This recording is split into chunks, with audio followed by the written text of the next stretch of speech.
Welcome to a Brighter Day podcast with your host, Beverly Knox Davis, recorded at the Brighter Day Hub in Historic Hoskins.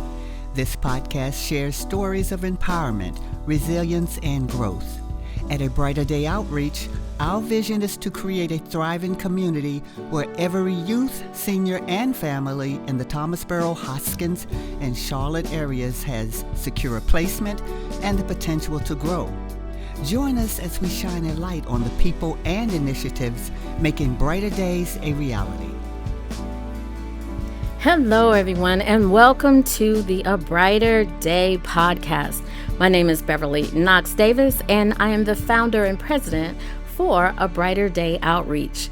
Today, we have another wonderful episode for you to share for those that are giving back and shine a light on a positive story that we can produce right here in the Hoskins community.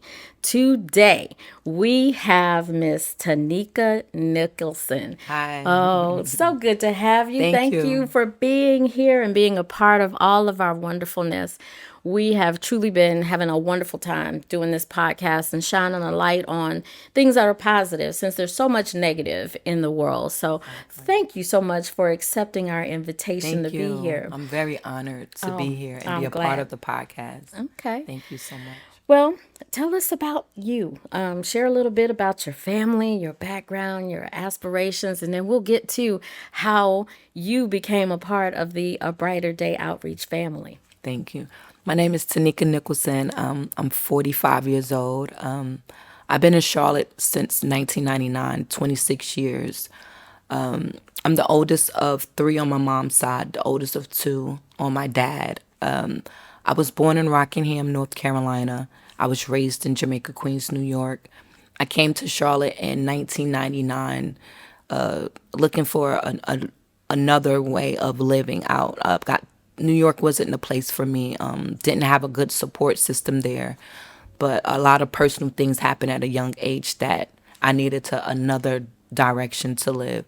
So I decided to come to Charlotte, North Carolina, not knowing a single person here, but one person from my childhood. And I was led to come here. Okay. Awesome. We had our first guest. He did the exact same thing, loving on Charlotte. And we may have some connections because I have family on my mother's side from the Rockingham area, Wow. Hamlet, and that North whole Carolina. area. The McDougals, actually, last name is McDougals, that live there. That is so wild. I would have never. That is rare. That is very rare. So Rockingham, we Hamlet. have to do some family tree Yes, kind we of have to stuff. do that. Yeah. Wow, that is so crazy. And I was actually born in Jamaica, Queens, New York. You know what? You just really. You know what? We finding out some stuff here today, y'all. Jamaica, Queens. Jamaica, Queens. I was went to born in the hospital there. I went to Jamaica High School. Oh my gosh. And I went to 72 in Rochdale. Okay. It's on Gabriel 134. I don't know how long you've been. It's been a long time. Okay. Really. How old was you when you left? I was little because my mom didn't want me to grow up in New York. So she moved to, first it was Concord and then over here to Charlotte. Charlotte, wow. You So- was born in Jamaica, Queens. Yes, and that's something. That is so, something. Wow. So, what are some of your goals and aspirations? You know, you picked Charlotte, North Carolina. So, it had to be something relative to the goals that you have for yourself that made you think, okay, yeah, Charlotte might be a good place to go. So, was that connected, or was it just It wasn't in my plan. I honestly okay. didn't have a plan. I didn't know what I wanted to do. Okay. I just know that I just asked God to just help me save me from my situation that I was at. Didn't know. I promise you, I did not have a goal, a vision, or nothing. I just knew that I did not want to be where I was at. And a friend called me. It was just random. I just feel God just works in mysterious ways. And he sends certain people in your life for reasons and seasons. And she, it was a door opening for me to come to Charlotte and to have a better life of living. Okay. And when I got here, it was challenging. I feel like I grew up as a woman here because I was a teenager child, coming to Charlotte, North Carolina at the age of 19. I'm still a baby, To me, I'm still a kid, but I'm trying to be in adult mode. So at 19, I came to Charlotte, and I just had that New York hustle mentality. And I found the job at the post office, not knowing that I would ever work at a government facility, with not no education coming from high school, did a little college, but a sense of direction coming here. I believe God really just led me here and just opening doors for me when it came. Absolutely. And that's down the path of how did you become a volunteer with Feeding Charlotte? Well, first, I'm an active volunteer. I've always loved volunteering. It gives me a self meaning of joy to give back. It's just something in me. I do believe that's my purpose, a calling. God has called me to serve, and serving comes in different forms. But when it comes to serving, I believe serving for His kingdom, and we are a part of His kingdom, and the people that's placed in each individual lives. And I believe in the cause. I truly believe in giving back. It's very meaningful. It gives me a sense of joy, just to help those in need. And we immediately saw that. I mean, when the first time you did a delivery here, everybody was like, wow, her spirit she's just different. Thank She's you. just a different type of person. And it's authentic. It's genuinely me. Sometimes I feel like I'm doing too much. No. Or I'm like, God, I don't want to be weirded out, but it's genuinely me. It's a light that God placed in me, and I had to learn to embrace it. Trust me, it took me a long time to really embrace the light that God truly placed into me as I meet people just like you. Mm-hmm.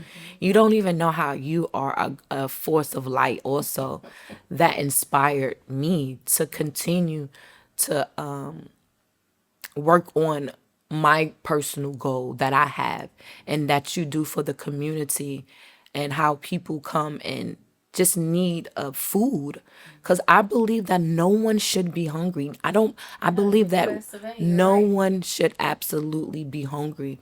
And what you do for the community, people depend on that.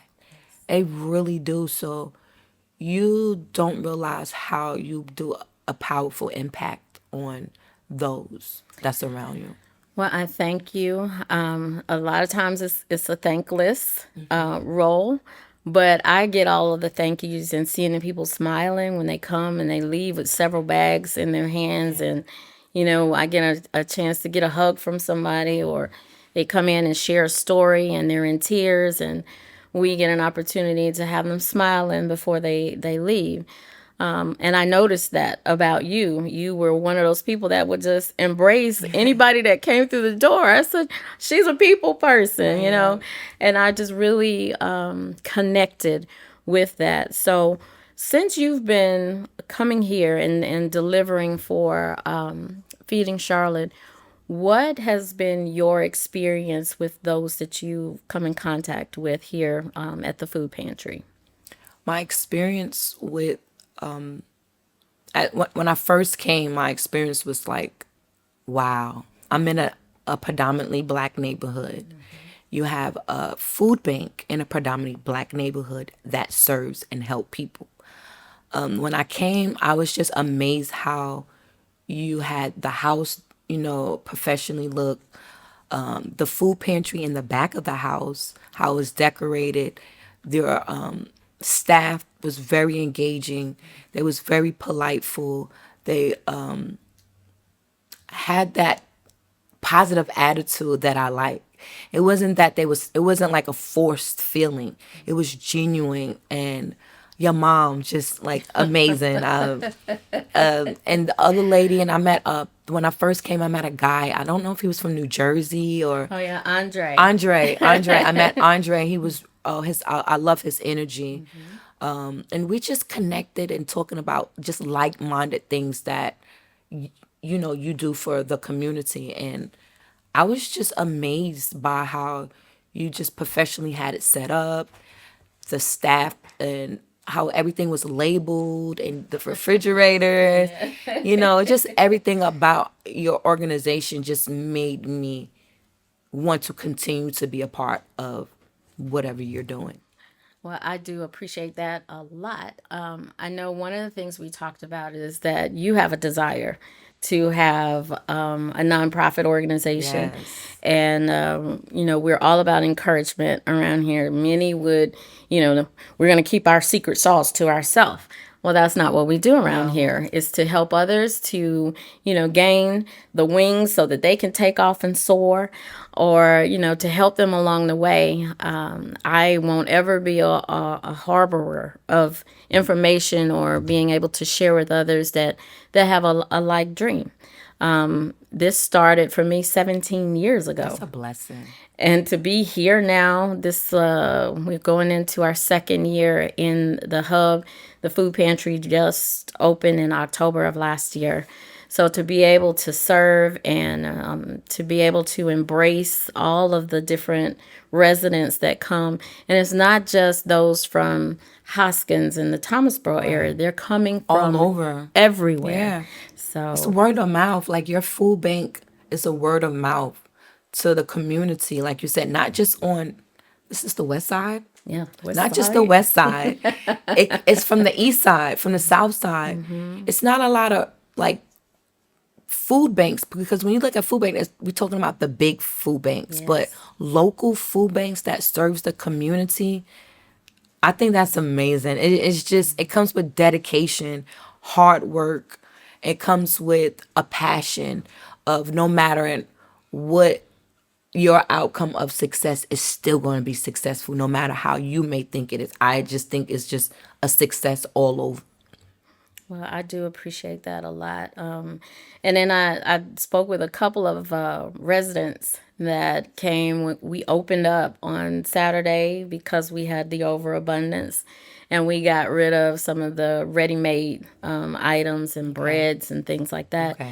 And they were like, "Oh wow, we gotta thank. Who is it? Who is it?" I said, "Well, our driver, thank you, is Miss Tanika." But we there's a whole host of resources behind her through Feeding Charlotte, Susan. I mean, just everybody. We had our resident. He's the neighborhood association president, Nate. You took a picture with Nate. I did. on Saturday. I did. And Nate was instrumental initially in making some of the connections through someone at his church. And then I connected with Michelle Juliana, and she helped me get in touch with Suzanne and Susan. And so it just kept going and going and going. And it just has been an amazing journey to have them now be a part of this. But I wanted to, just stop for a moment and take a breath and take in someone who is dedicating her Saturday. We didn't go once. It was twice to this. And it wasn't like, 5 minutes from here. It's in Pineville, North Carolina. So we had to drive, but I didn't mind. I didn't mind either. Yeah. Like I said, I'm an active volunteer. I've been volunteering for a very long time. Mm-hmm. And how I got a part of Charlotte Feeding, I was actually volunteering at another location called Time Out Youth. Okay. And I asked the staff member, her name was Pam, they had food in the kitchen and it was catered. I was like, oh, wow, where did y'all get the food from? And she was like, oh, it's an organization called Charlotte Feed. And it's a volunteer base that, drops off food to different organizations. I was like, oh, wow, I would love to do that. And I asked her about it. She said, just go online and just, see what it's about. So I went online at www.charlottefeeding.com. And when you go online, you go to the mid page and it says volunteer. And once you click the volunteer, it would directly link you to what you need to do.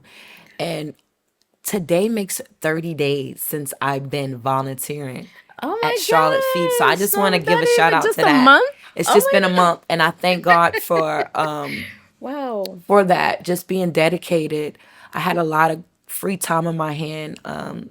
I wasn't expecting to talk about this, but I took a leap of faith out of my job. Over a year ago, I've been at my job for 20 years, actually. I started at 19, so God blessed me with a great job at 19. And I've been there for 20 years. It would be 21 years this the 20 April the 17th of this year.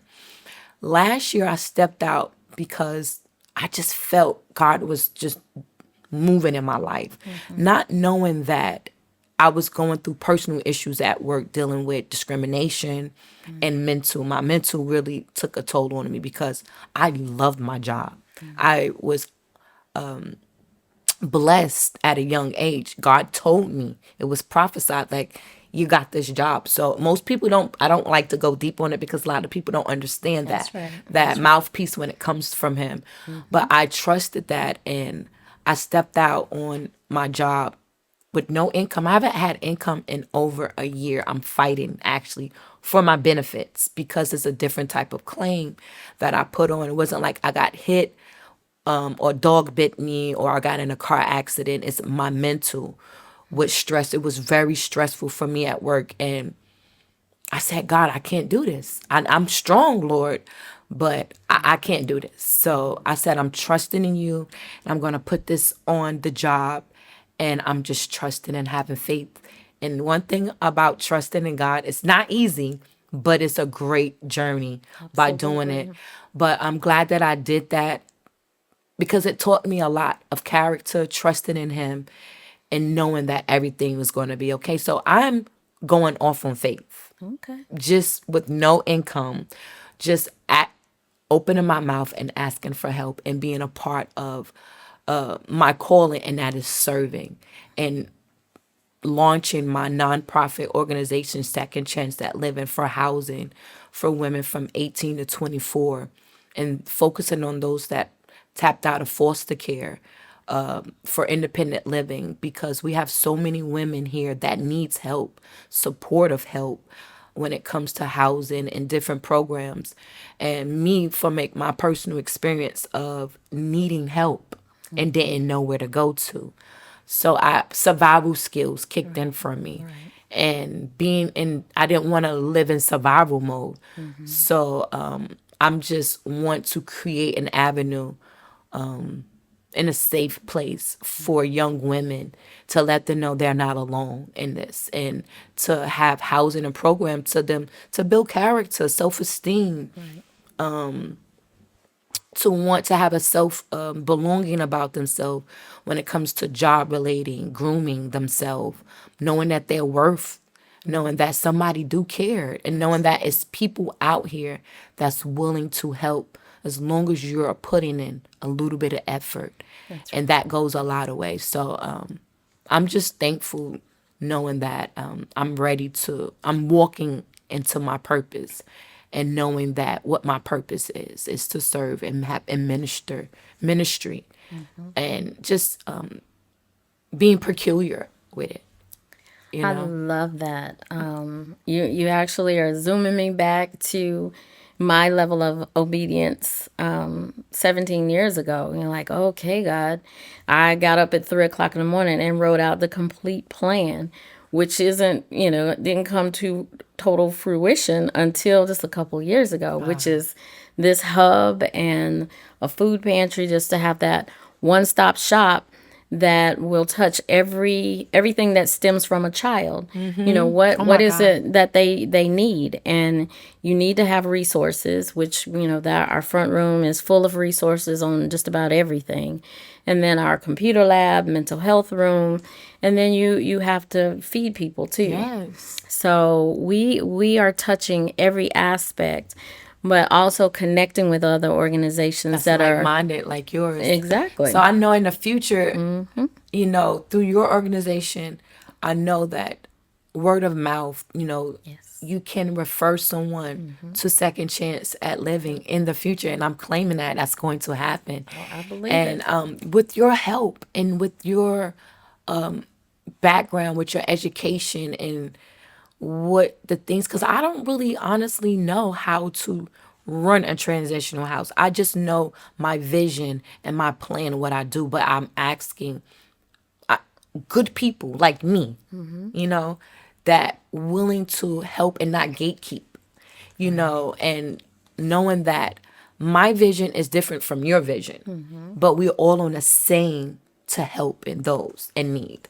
And I believe in a cause. I believe in giving back. I believe in everyone working together and giving back, because it doesn't take nothing to be nice and kind.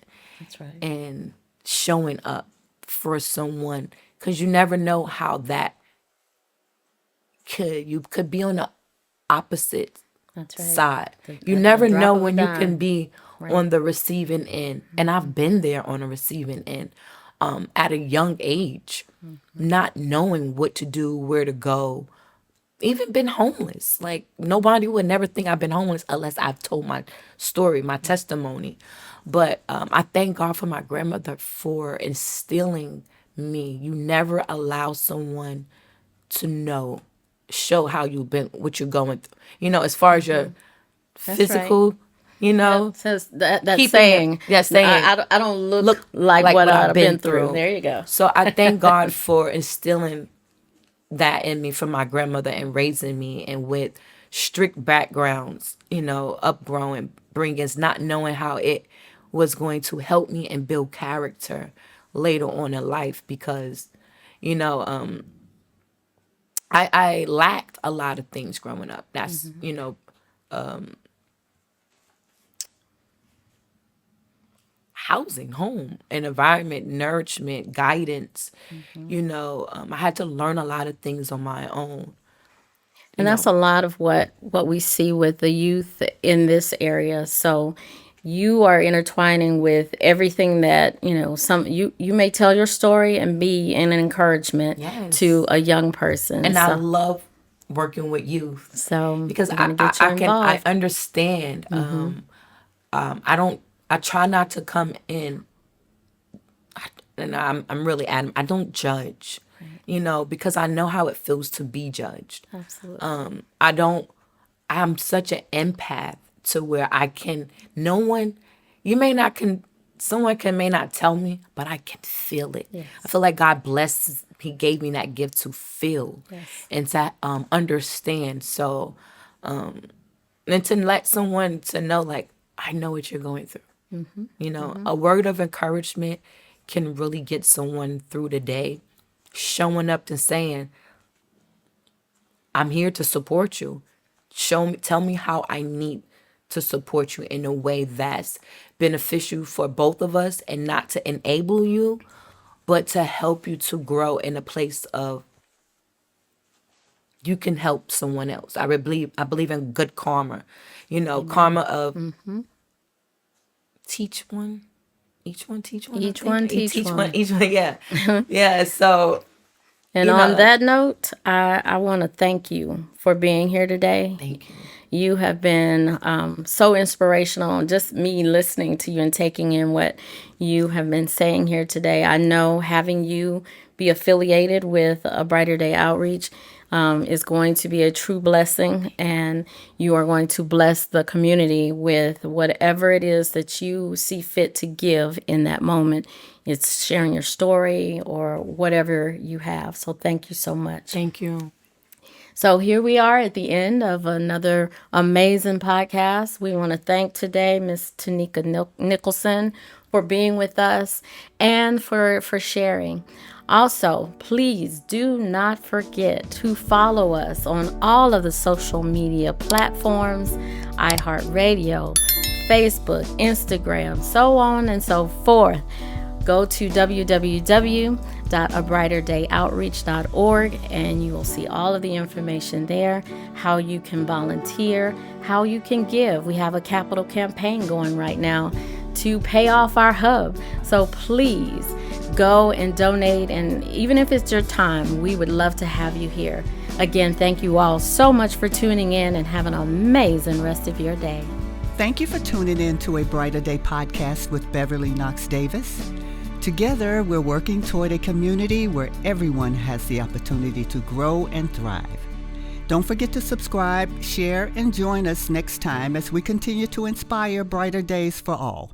See you soon.